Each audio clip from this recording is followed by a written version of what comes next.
किया साथियों।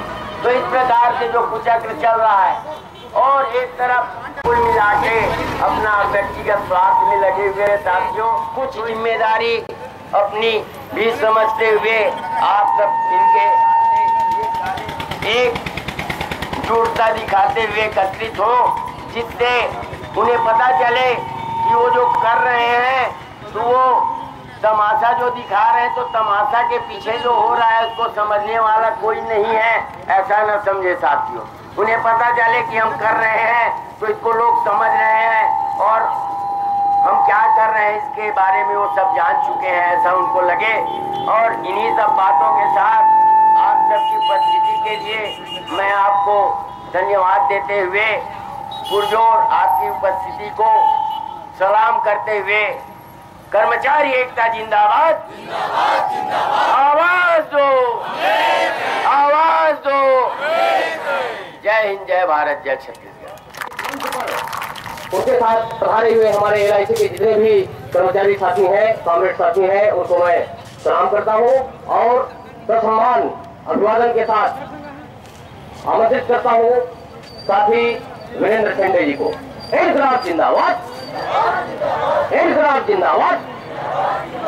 कॉमरेड शेंडे को लाल सलाम, कॉमरेड शेंडे को लाल सलाम। आइए सभी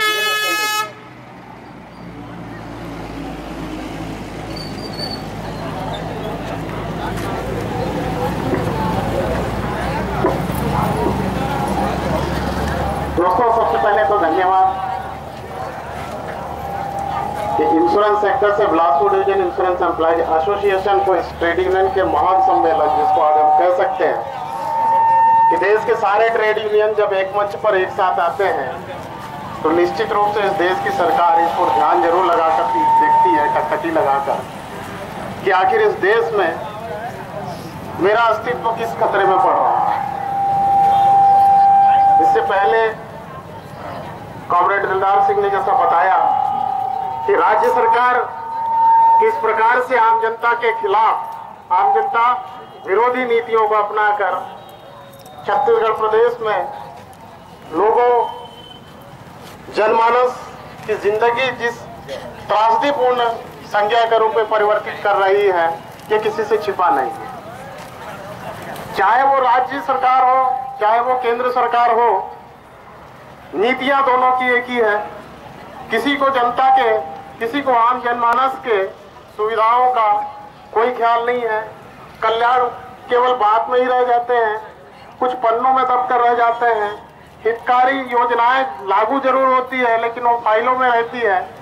ऐसे समय में ये महसूस होता है कि आज हम किस युग में जी रहे हैं, आज हम जिस युग में जी रहे हैं, जिस युग में सांस ले रहे हैं, देश को हाशिए पर बांटने की प्रबंध योजना चल रही है।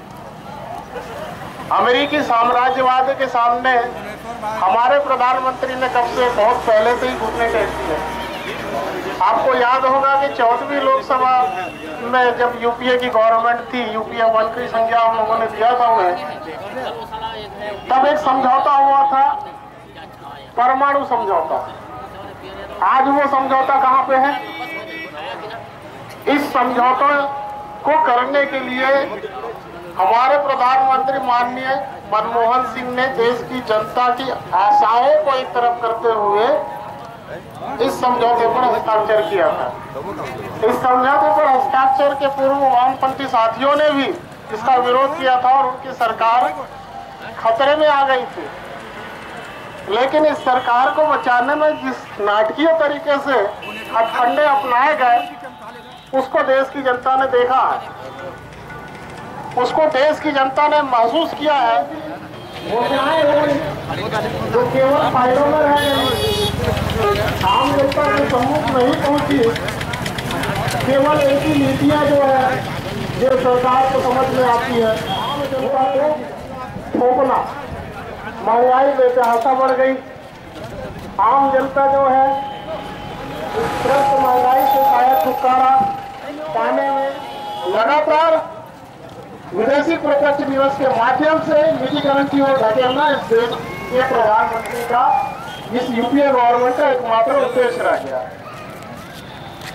बीमा संशोधन कानून 2008 जीवन बीमा संशोधन कानून 2009 ऐसे हमारे सेक्टर में जो लागू किए गए या लागू करने के लिए आतुर किए गए, हम लोगों ने संघर्ष किया, हम लोगों ने आंदोलन चलाया। आम जनता, देश की जनता का पैसा जो गाड़ी कमाई वो मेहनत कर मजदूर, वो मेहनत का श्रमिक जोड़ता है और उस पर अधिकार किसी विदेश का हो। हम कैसे दुनिया में जी रहे हैं? हम पूछने के लिए, जनमानस तक अपनी संदेश पहुंचाने के लिए आजादी के बाद ये पहला वर्तमान देश में अपनी वैश्वीकरण की नीति अपना रही है और फिर से देश को पुनः उन्नति की ओर ले जाने का प्रयास किया जा रहा है।